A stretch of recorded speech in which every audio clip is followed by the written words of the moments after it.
Tim, first of all, I didn't know that your 17-year-old witnessed a shooting. And I'm sorry about that, and I hope that you're doing okay. So. Christ have mercy. I 100% believe that Senator Vance hates it when these kids, it's abhorrent, and it breaks your heart. It was a civil debate between the two candidates vying to be VP, but did it change any voters' minds? I have not. There's an important local race. Cook County State's Attorney Kim Foxx, she's not running, so we sit down with the two Democratic and Republican candidates. We will enforce the assault weapons ban on day one. I really am going to go after this whole cycle of crime and corruption. Thanks for joining us. This is The Brief. I'm Mary Ann Ahern.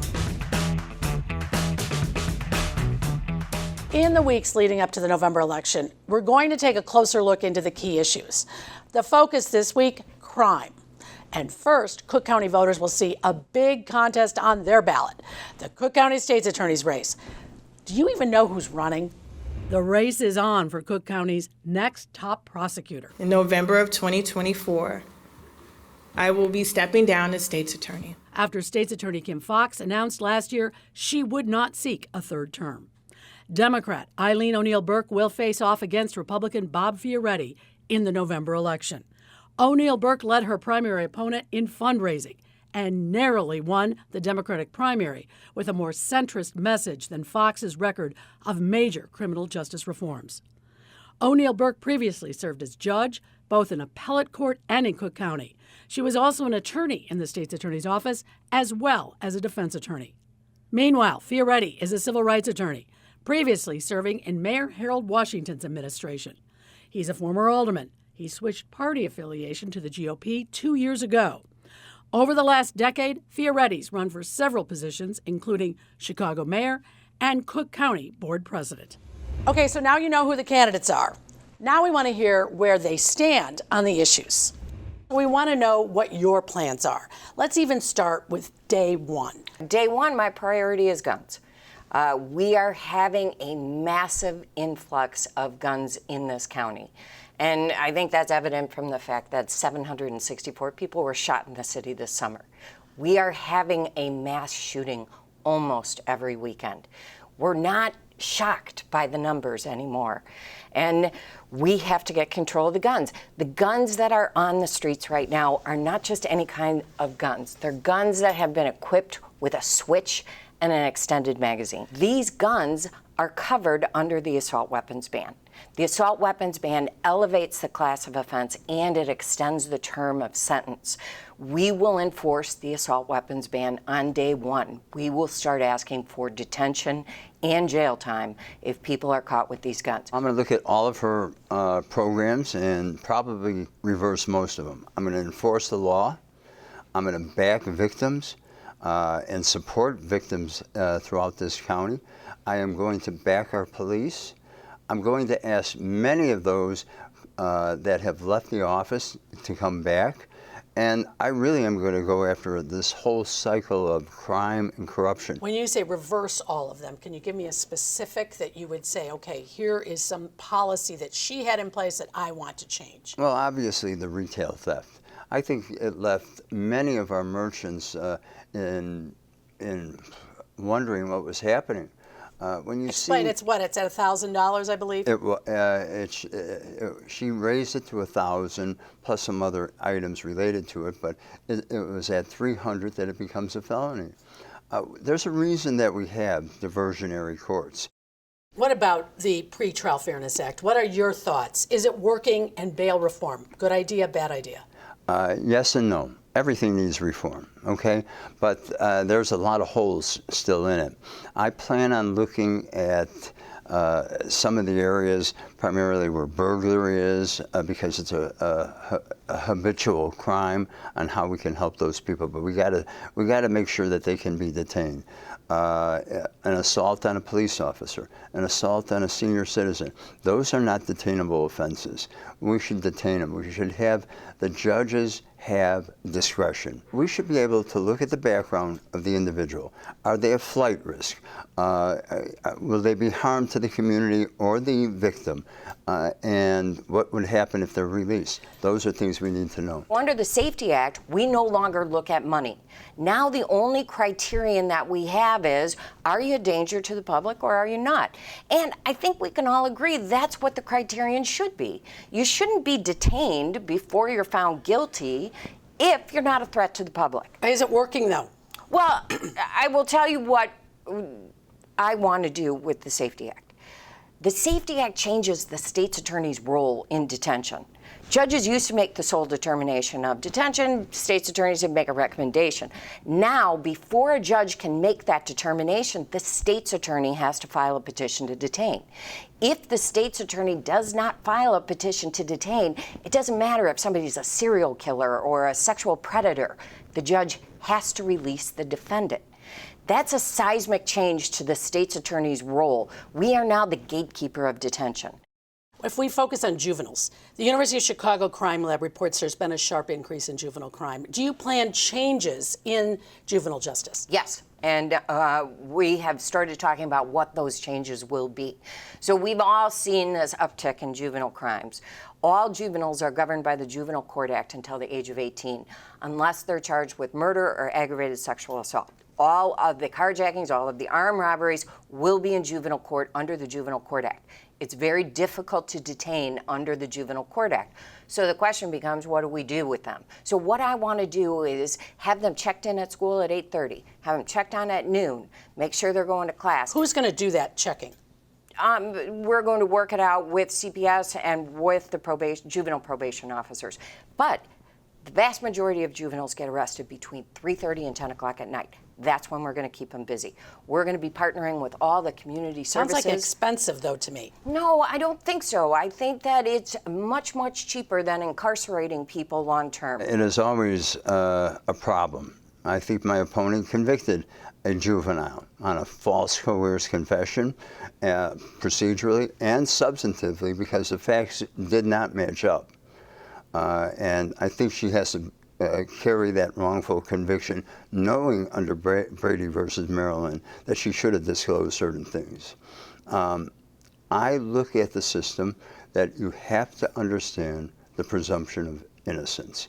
And there are, people misunderstand what happens a lot in the juvenile courts. But again, that is a system that we have to make sure that we get those kids on the right path and make sure that they're not committing the crimes. And we should look at their backgrounds and what's happening in their families, if they have them. Is there a program? Is there some kind of plan or a policy for trying to bring that increase of crime for juveniles down? Well, a lot of it goes down to education, and a lot of it is where the parents are. We asked for Burke and Fioretti to appear together, but Burke declined, and she is also saying no to any debates. And there is a Libertarian candidate, Andrew Kopinski. He is also running for Cook County State's Attorney. Moving to national politics, if there's one thing that's become obvious in the presidential race, it's that our country is deeply divided. And in this contentious election cycle, experts say it is not unusual for the rhetoric to ramp up. And we've seen that can lead to political violence. Former President Trump targeted with not one, but two attempted assassinations. And suddenly, a shot rang out. The president ducked. In September 1975, Gerald Ford survived two assassination attempts. The woman came within 3 feet of the president. Within 17 days. And now, nearly 50 years later, these images of Donald Trump in Butler, Pennsylvania, cast a shadow over the presidential race. A little bit further turn, which I'm very lucky I didn't do, when I heard a loud whizzing sound and felt something hit me. Take 2 steps to your right! Then, a month later, Secret Service thwarted another alleged attempt on his life in Florida. And he says, no, I was playing golf, and the Secret Service found somebody who was trying to shoot me. And I say, oh, my Lord, sir, I'm so glad you're okay. We are living in an extraordinary period of political violence in the United States. University of Chicago's Professor Robert Pape has studied this topic for 30 years, including how much the public supports political violence. In June, a survey from his nonpartisan research center found nearly 7% of people believe use of force is justified to restore Donald Trump to the presidency, the equivalent of 18 million people, while 10% believe it's justified to keep Trump from the White House, the equivalent of 26 million people. We have to target this person. They're a threat. People listen to that. They shouldn't, but there are people both on the left and the right that listen to that, and we know that there's people that act upon that too. Most recently, Tim McCarthy served as Orland Park's police chief. But he is best known as the U.S. Secret Service agent who in 1981 took a bullet to the chest while defending Ronald Reagan. All you're trying to do in the end is bring the odds in your favor as much as you can, knowing that there is no foolproof way of protecting anyone. But McCarthy does not sugarcoat the failures he believes the Secret Service made this year, whether at the golf course or at Trump's Pennsylvania rally. Why someone was not on that building hasn't been explained to me yet. Why that one person, one agent, officer, whoever it was on that building may have prevented this whole thing. There have been other instances of political violence in recent years.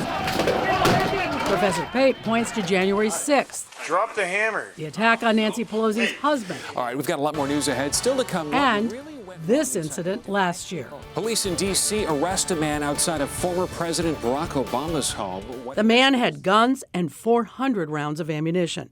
Plus, Pape's research shows threats against U.S. Congress members on both sides spiked fivefold in 2017 and have stayed high ever since. We've had enough. We need to now start condemning violence. And that means also in our own personal lives. The bottom line, words matter. Chicago Republican Chair Chuck Hernandez agrees. When you compare Donald Trump to Hitler over and over, that is put in people's minds that we need to stop him. They keep saying he's a threat to democracy. He is not a threat to democracy. He has been our president before. We've seen his success. Publicly, elected officials say assassination attempt is contrary to everything we stand for as a nation. There's no place for political violence in our country. There should never be a threat on the president's life or the former president's life. Professor Pape says the research shows statements like those are helpful in discouraging political violence. And during this deeply divided election season, that is more important now than ever. The only place we want candidates to lose an election is at the ballot box or in office impeachment, and not as a result of an assassin. This week, we got to see the vice presidential running mates side by side at their first and only debate. Their thoughts on everything from immigration to threats to democracy. More when we come back.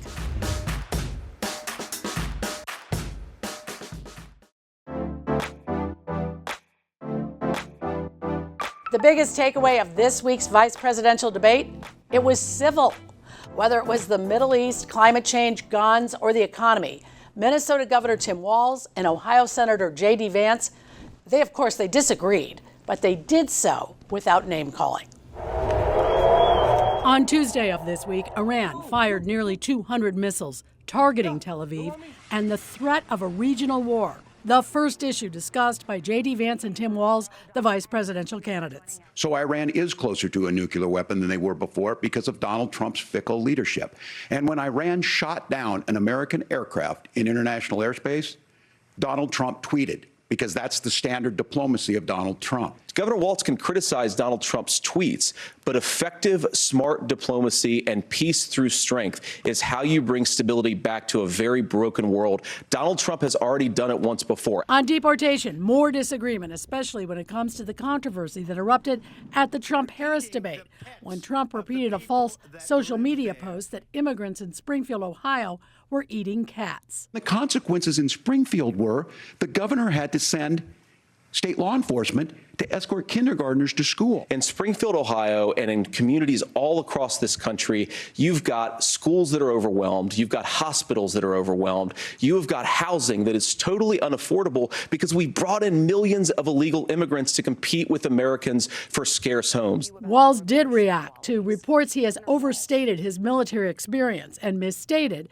that he was in China during Tiananmen Square protests when he wasn't. My community knows who I am. They saw where I was at. They Look, I will be the first to tell you, I have poured my heart into my community. I've tried to do the best I can, but I've not been perfect. And I'm a knucklehead at times, but it's always been about that. Voters say it is the economy that matters most to them. And here is what the running mates have to say. Because you've got to play whack-a-mole. You've got to pretend that Donald Trump didn't deliver rising take-home pay, which of course he did. You've got to pretend that Donald Trump didn't deliver lower inflation, which of course he did. And then you've simultaneously got to defend Kamala Harris's atrocious economic record, which has made gas, groceries, and housing unaffordable. And I ask you out there, teachers, nurses, truck drivers, or whatever, how is it fair that you're paying your taxes every year and Donald Trump hasn't paid any federal tax in the last 15 years? Overall, they were respectful to each other. Only at one point, the microphones were muted. The audience can't hear you because your mics are cut. We have so much we want to get to. Thank you for explaining the legal process. And before it was all over, Vance and Walz, they disagreed over what happened on January 6th. He is still saying he didn't lose the election. I would just ask that. Did he lose the 2020 election? Tim, I'm focused on the future. Did Kamala Harris censor Americans from speaking their mind in the wake of the 2020 COVID situation? That is a damning non-answer. It's a damning non-answer for you to not talk about censorship. That's likely the last side-by-side comparison of the candidates, VP or presidential, before Election Day. All right, let's talk now about the issues that matter to voters. One of them, crime. That is certainly at the top of the list. So when we come back, we're going to take a closer look at where Trump and Harris stand.